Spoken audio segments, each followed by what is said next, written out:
I knew the moment Sharon Whitmore knocked on my door with that clipboard and her perfectly pursed lips that my peaceful life in Asheville, North Carolina was about to take a nosedive. "Samuel, we need to talk about your retaining wall," she announced, not even bothering with a greeting. Her blonde hair was pulled back so tight it looked like it might snap, and her designer sunglasses perched on top of her head probably cost more than my monthly mortgage payment. I glanced past her at the sturdy stone wall that had been holding back the hillside behind my property for the past 15 years. The same wall that had been there when I bought this house 3 years ago. What about it? The Ridgemont Hills HOA board has been reviewing the aesthetic standards for our community, and frankly, your wall is an eyesore. She thrust a packet of papers at me. "We're requiring you to remove it within 30 days and replace it with something that matches the community vision. Perhaps some decorative plants and a nice wooden fence." I took the papers, feeling my blood pressure rising. "Sharon, that wall is structural. It's keeping about 20 tons of hillside from sliding down onto my property and the road." "The engineering committee reviewed it." She tapped one manicured nail on the documents. "They determined it's not necessary and violates Section 12.4 of the community standards regarding visual harmony." "Engineering committee? You mean Bob Henderson, who sells insurance, and Carl Matthews, who owns a car dealership?" Her expression went ice cold. "They consulted with experts. The wall comes down, Samuel, or you'll face daily fines of $500 until compliance is achieved. Have a wonderful day." She turned on her heel and marched back to her white Lexus SUV, leaving me standing there with a packet full of official-looking nonsense. I flipped through it, my jaw getting tighter with every page. According to their expert analysis, my retaining wall was unnecessarily industrial and detracted from the natural beauty of the mountain landscape. They wanted me to replace it with terraced gardens and a decorative split-rail fence. Anyone with half a brain could see that was insane. My property sat on a steep hillside, and the wall was the only thing preventing erosion. But apparently, aesthetic harmony was more important than basic physics. I called my neighbor Tom Patterson, who'd lived in Ridgemont Hills for 20 years. "Did you hear about this retaining wall thing?" "Oh yeah," Tom said with a bitter laugh. "Sharon's on a rampage. She's trying to make this place look like some fancy magazine spread before the community review next spring. Wants to increase property values so she can flip her house for a profit. She got 3 other families on the compliance list this month alone." "Can she actually enforce this?" "Unfortunately, yeah. When you bought your house, you signed the HOA agreement. They've got pretty broad authority over modifications and structures. My advice? Get a lawyer and fight it, or start looking for a new place to live." I didn't have money for a lawyer, not a good one anyway. I'd sunk everything into buying this house after my divorce. So I did what any desperate homeowner would do. I went to the next HOA board meeting. The meeting was held in the community clubhouse, a pretentious building with fake columns and too much marble. About 30 residents sat in folding chairs while Sharon presided from a table at the front, flanked by her board cronies, Bob, Carl, and 2 women named Patricia and Denise, who seemed to agree with everything Sharon said. When they got to new business, I raised my hand. "I'd like to discuss the retaining wall situation." Sharon's smile was razor thin. "Mr. Watson, this isn't open forum time. If you want to appeal a compliance order, you need to submit a written request at least 2 weeks before the meeting. I just got the notice 3 days ago. The 30-day clock is already ticking." "Then I suggest you work quickly." She started to move on, but I stood up. "That wall has been there for 15 years. It's not decorative, it's structural. If I take it down, you're going to have a serious erosion problem." "Mr. Watson, sit down, or you'll be removed from the meeting." An older man in the back spoke up. "I'd like to hear what he has to say. This affects all of us on the Hillside properties." Sharon's jaw tightened, but several other people murmured agreement.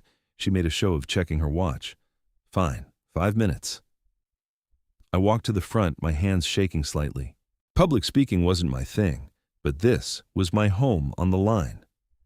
"Look, I get that we all want the neighborhood to look nice, but that retaining wall isn't there for decoration. The soil on these hillsides is clay-heavy and prone to erosion, especially with all the rain we get. That wall has been preventing landslides for over a decade." Bob Henderson cleared his throat. "We had a civil engineer look at it. He said the slope was stable enough without the wall." "Can I see that report?" It's confidential board business, Sharon cut in. We don't have to share our documentation with residents. But you're making me tear down a safety feature based on this mysterious report I'm not allowed to see. Patricia, one of Sharon's board allies, spoke up in a syrupy voice. Samuel, we understand you're upset, but rules are rules. The wall is ugly and it has to go. We're all about community standards here. I looked around the room, hoping for support. A few people looked sympathetic, but most just stared at their phones or the floor. Nobody wanted to cross Sharon. She had a reputation for making life miserable for anyone who opposed her. Fine, I said finally, but when this goes wrong, it's on you. Sharon's smile was triumphant. Duly noted.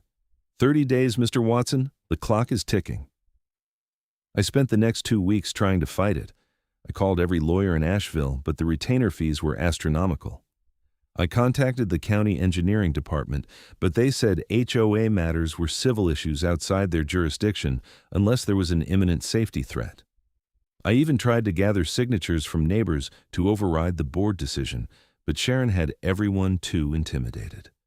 The daily fines started on day 31, $500 a day, automatically added to my HOA account. I watched the number climb. 500, 1,000, 1,500. I was hemorrhaging money I didn't have.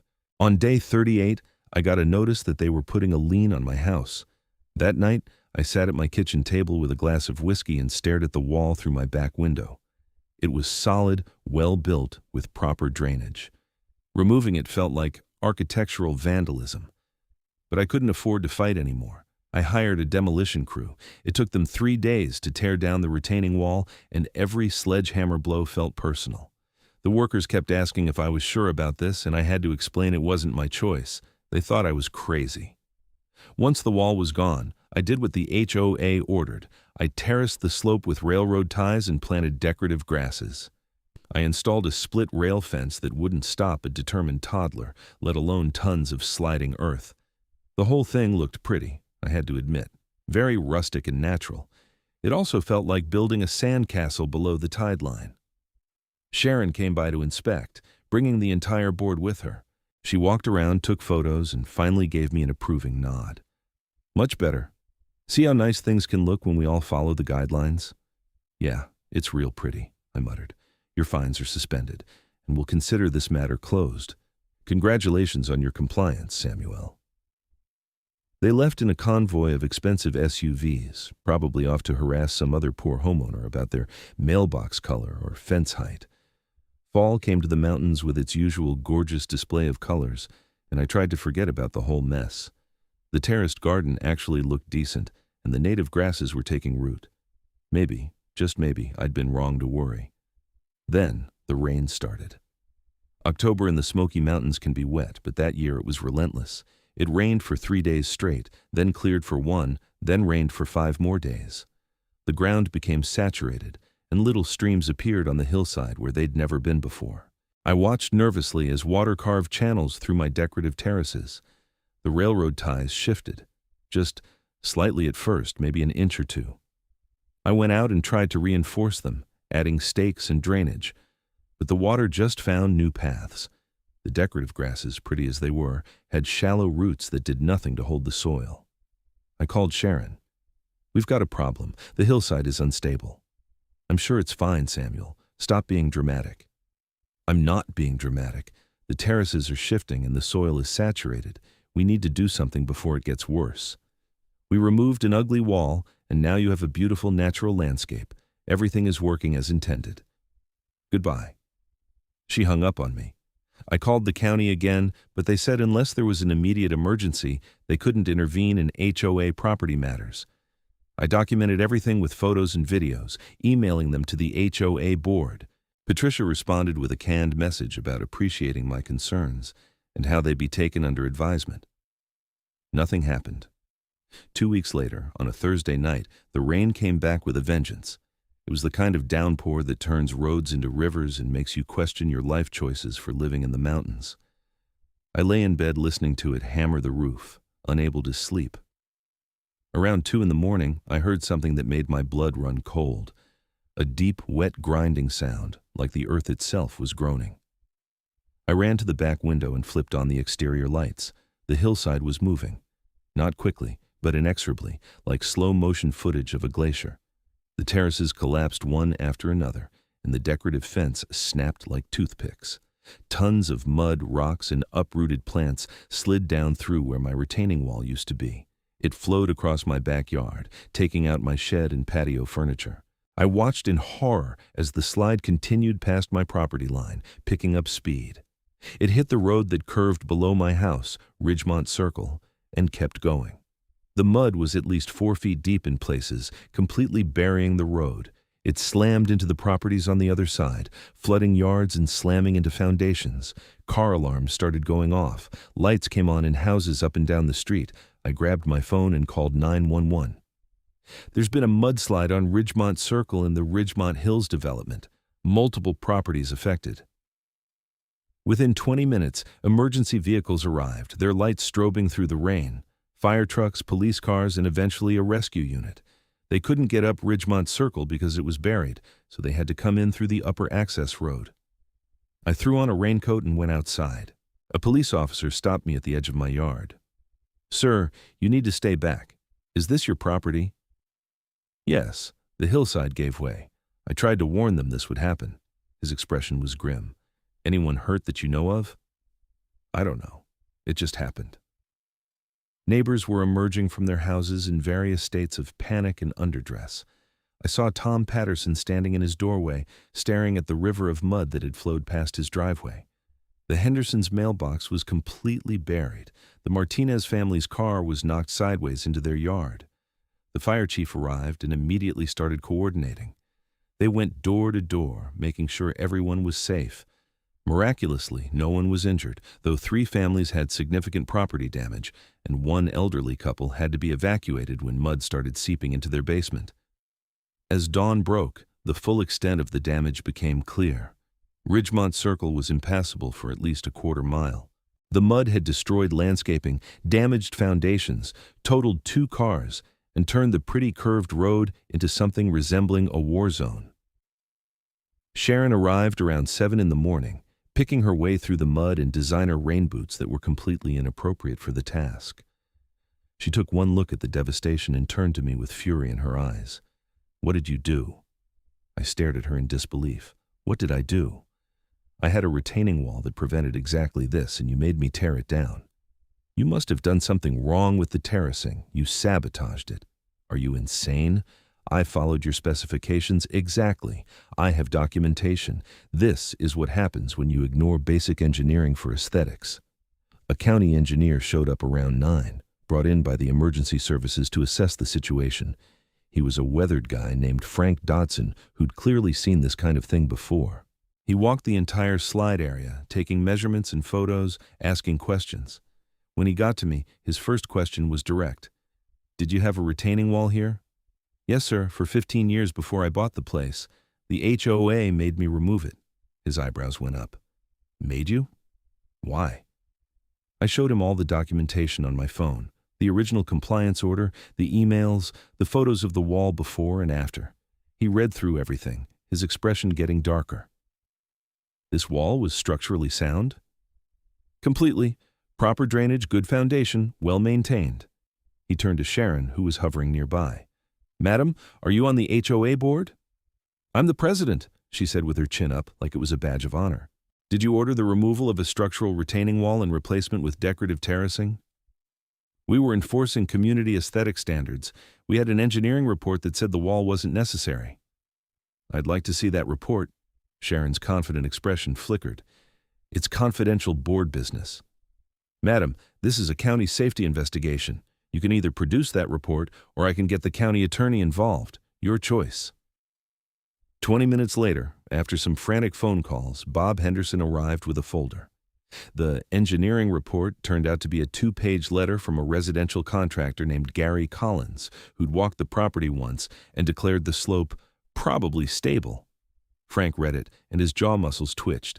"This isn't an engineering report. This is barely a professional opinion. Who is Gary Collins?" "A respected contractor," Sharon said defensively. "Is he a licensed civil engineer?" Silence. "Is he a geotechnical specialist?" More silence. Frank handed the papers back. This is negligence. You ordered the removal of critical infrastructure based on a contractor's guess. Do you understand the liability you've created? Sharon's face went pale. We were just trying to maintain standards. You created a hazard that's damaged multiple properties and could have killed someone. The county is going to require a full investigation, and you better get a real lawyer, because you're going to need one. Over the next few days, the situation spiraled. The county declared the mudslide area a safety hazard and required immediate remediation. The cost estimate came back at over $200,000, clearing the road, stabilizing the slope, and installing proper erosion control. The HOA's insurance company took one look at the situation and denied the claim, forcing removal of a structural safety feature and replacing it with inadequate measures didn't fall under their coverage. In fact, they were considering dropping the HOA entirely. Residents who'd suffered damage started lawyering up. The Martinez family hired an attorney to go after the HOA for their destroyed car and damaged foundation. The elderly couple who'd been evacuated joined a growing class action lawsuit.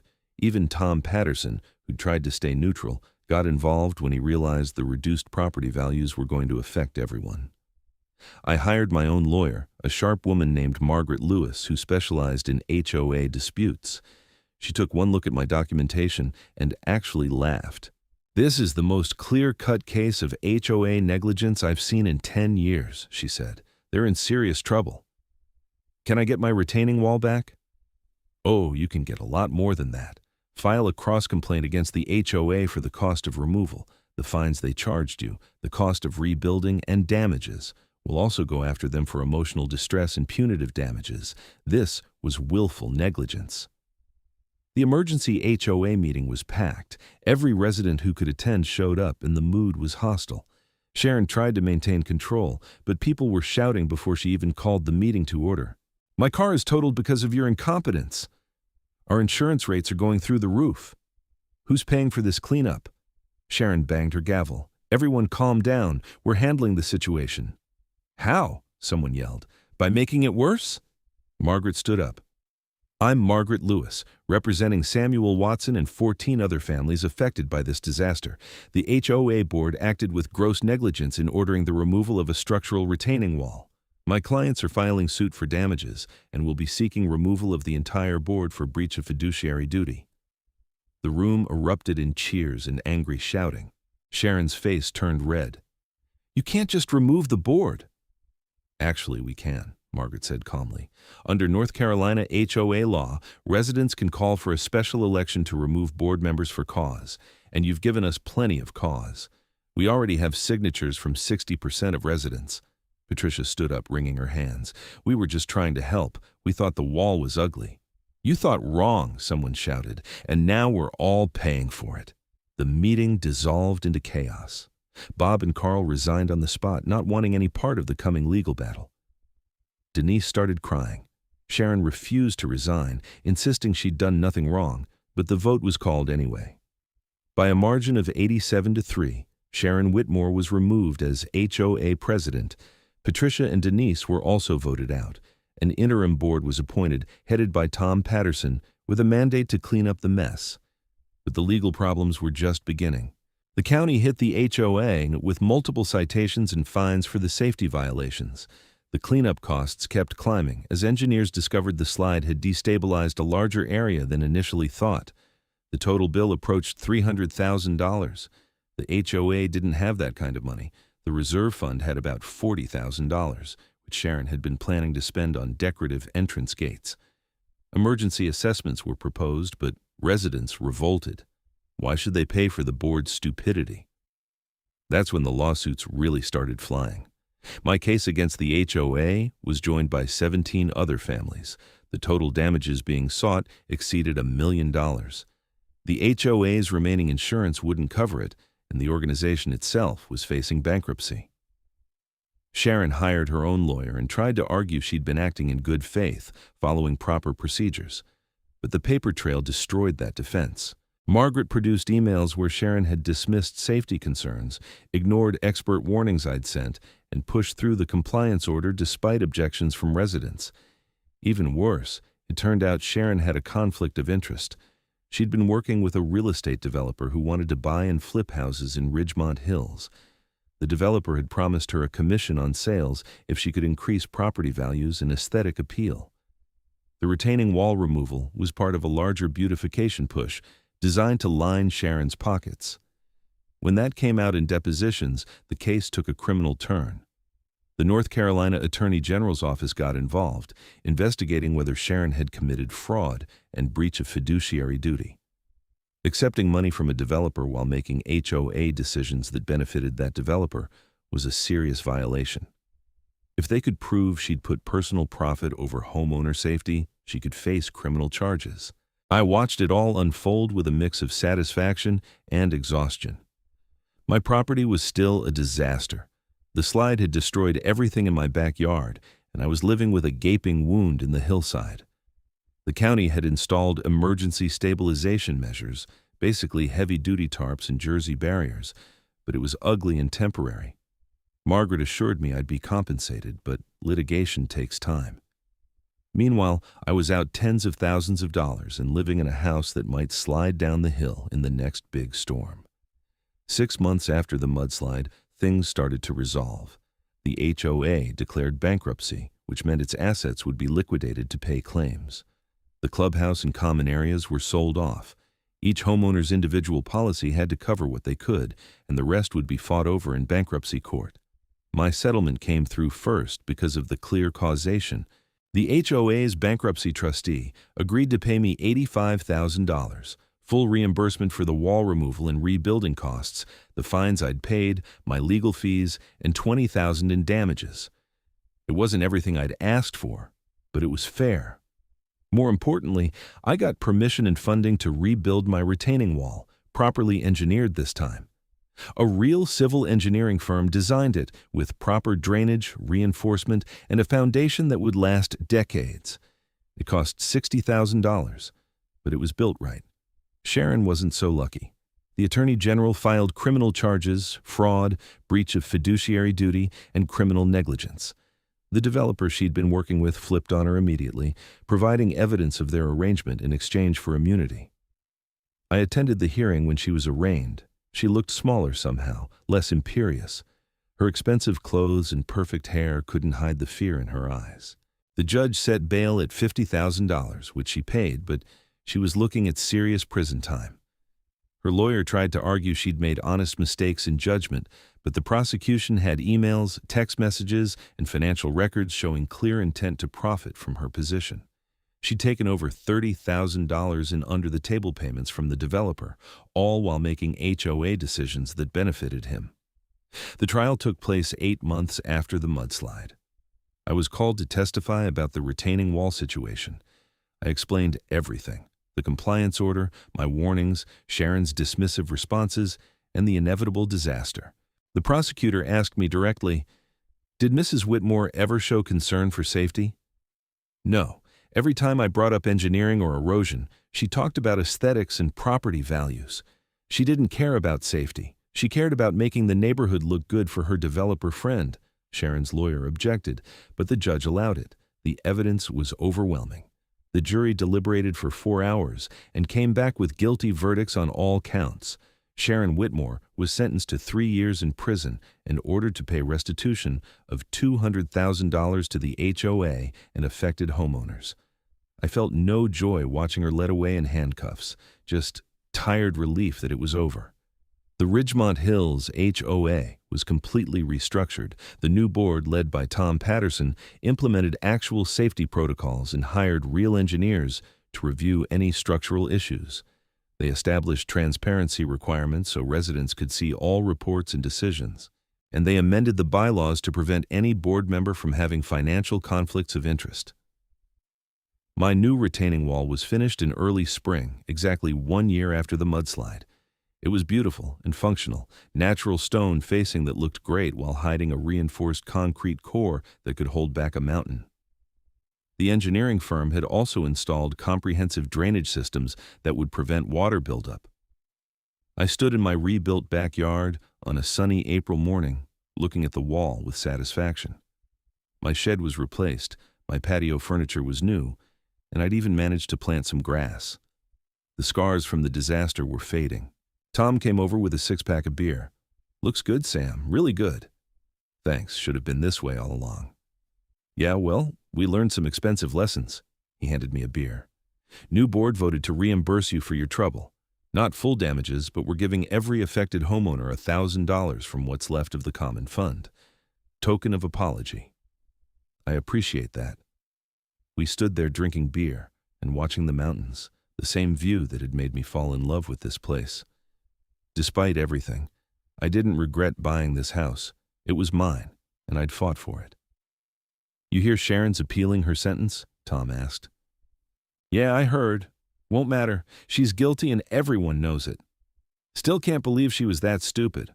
All over some side money from a developer. Greed makes people do crazy things." I took a long drink. "But hey, at least we got a functional HOA board now. You're doing a good job," Tom laughed. "I'm trying.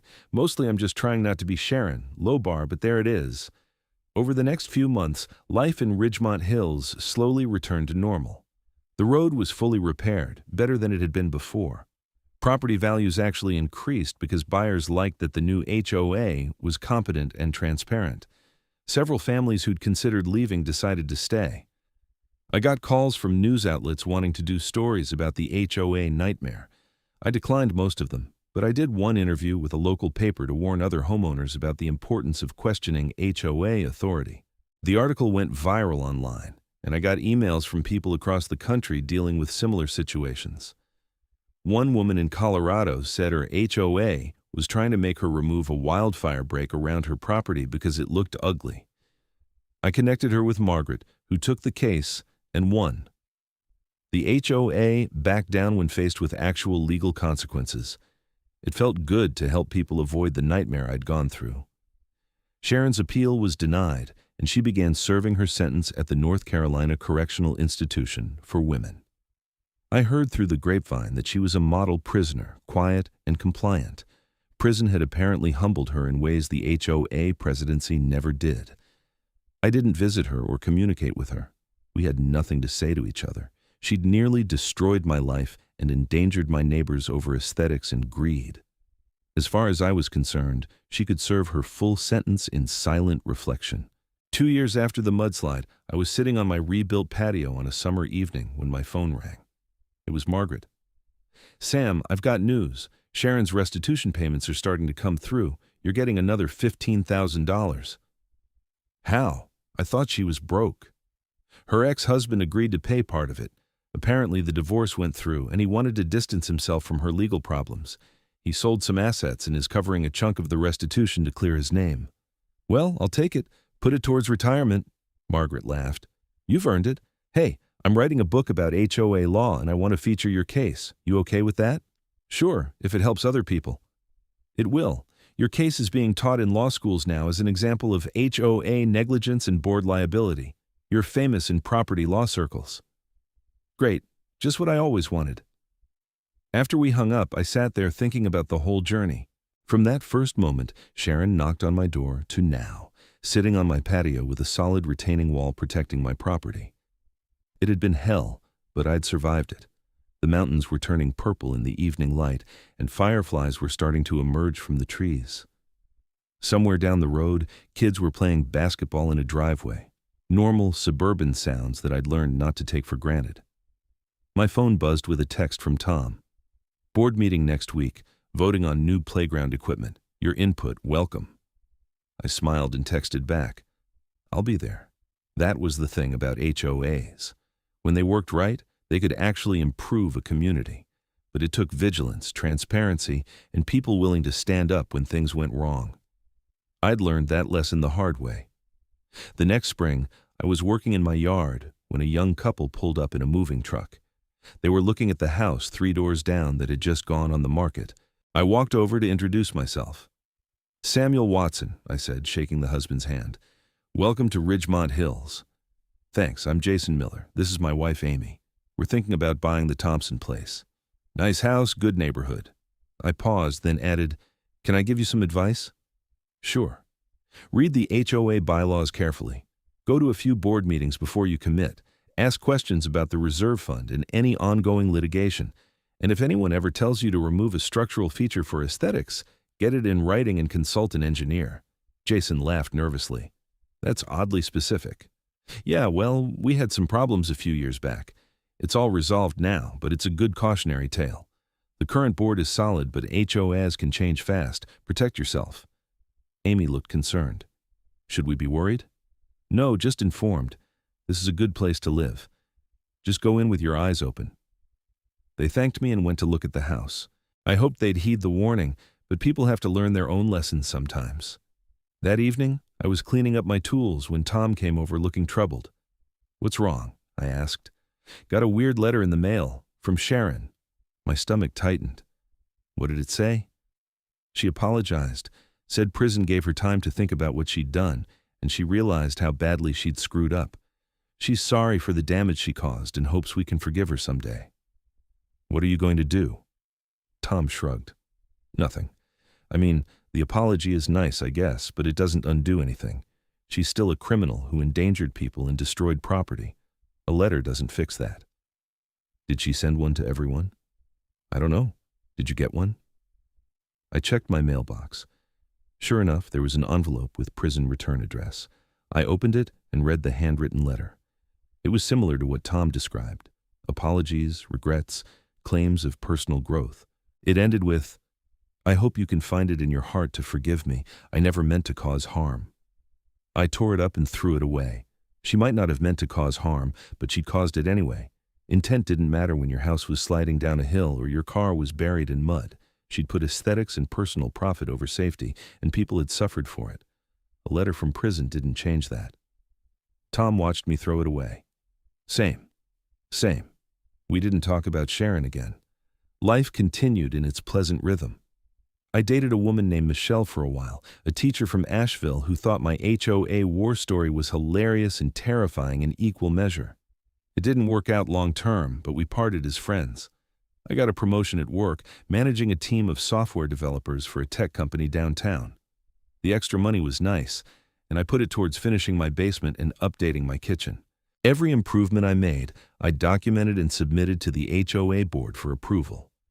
They were always reasonable and quick with responses. That was the difference a good board made. 3 years after Sharon went to prison, she was released on parole. I heard about it through the neighborhood gossip chain. Apparently, she'd moved to Charlotte and was working at a call center. Her real estate license had been revoked, and her reputation in Asheville was permanently destroyed. Part of me wondered if she'd learned anything, or if she'd just learned to hide her true nature better. I hoped for the former, but suspected the latter. I never saw her again, and I was fine with that. The retaining wall stood strong through heavy rains, snow, and the normal weathering of mountain life. Every time I looked at it, I felt a sense of pride. I'd fought for what was right and won, even when it seemed impossible. Other people in the neighborhood started calling me when they had HOA issues, asking for advice. I helped where I could, always emphasizing documentation and the importance of questioning unreasonable demands. A few times, I connected people with Margaret when situations got serious. The Ridgemont Hills HOA became something of a model in the region. Other developments started copying our transparency policies and safety protocols. Tom was invited to speak at a community management conference about rebuilding trust after board failures. You should come with me, he said one day while we were grilling in my backyard. You're the one who fought the fight. Nah, you're the public face now. I'm happy being the cautionary tale. He laughed. Fair enough. But seriously, thanks for not giving up. If you'd just rolled over and accepted the fines, this place would be a disaster right now. I was protecting my house, didn't have much choice. You had a choice. You could have moved. But you stood your ground, literally and figuratively. I flipped a burger and thought about that. He was right. I could have sold and left, cutting my losses.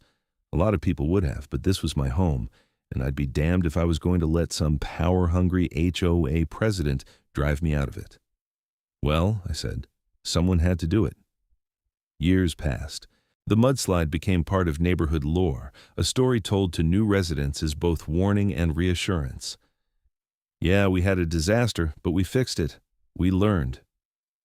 I stayed in my house, watching the seasons change in the mountains, secure in the knowledge that my retaining wall would hold. It was more than just stone and concrete. It was a monument to the importance of standing up for what's right, even when it's hard, even when everyone tells you to just comply and make it easy. Some battles are worth fighting. On the 5th anniversary of the mudslide, Tom organized a neighborhood cookout. People brought food and stories, and we celebrated how far we'd come. Kids who'd been toddlers during the disaster were now in elementary school, playing without any memory of the chaos. I stood near my retaining wall, beer in hand, watching the community I'd fought so hard to protect. It wasn't perfect. No place is. But it was home, and it was worth every legal fee, every sleepless night, every moment of stress. A young couple approached me, the same couple I'd warned years ago. Jason and Amy Miller had bought the Thompson place and were now expecting their second child. "Sam, we just wanted to say thanks," Jason said. "Your advice about reading the bylaws and staying involved made a huge difference. We've never had a problem because we knew what to watch for."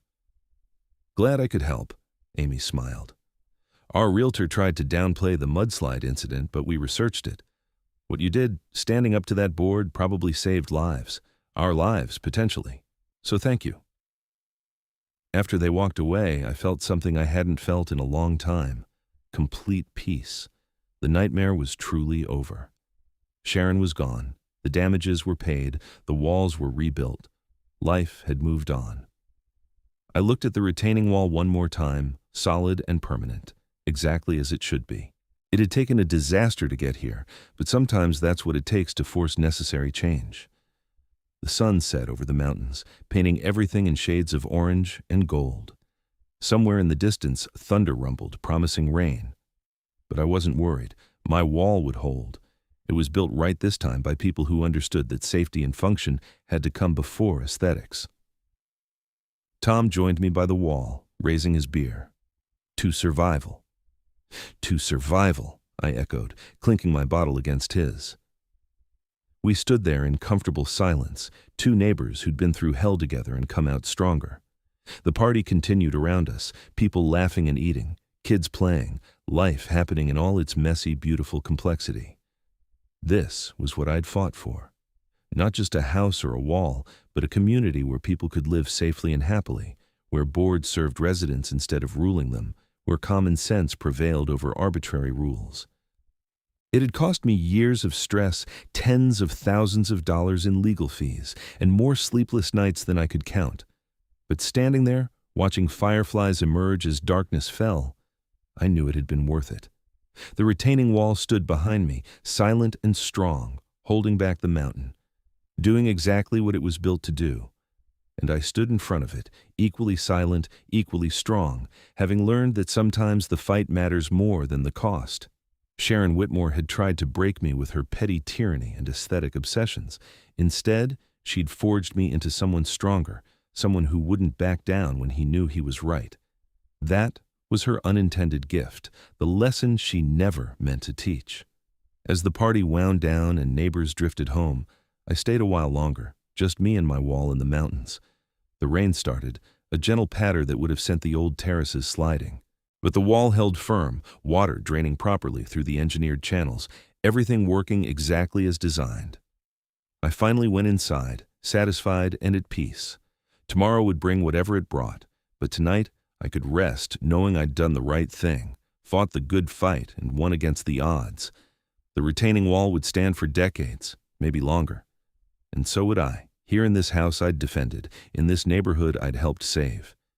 It wasn't the story I'd expected when I bought this place, but it was mine. Every hard-won inch of it. And that was enough.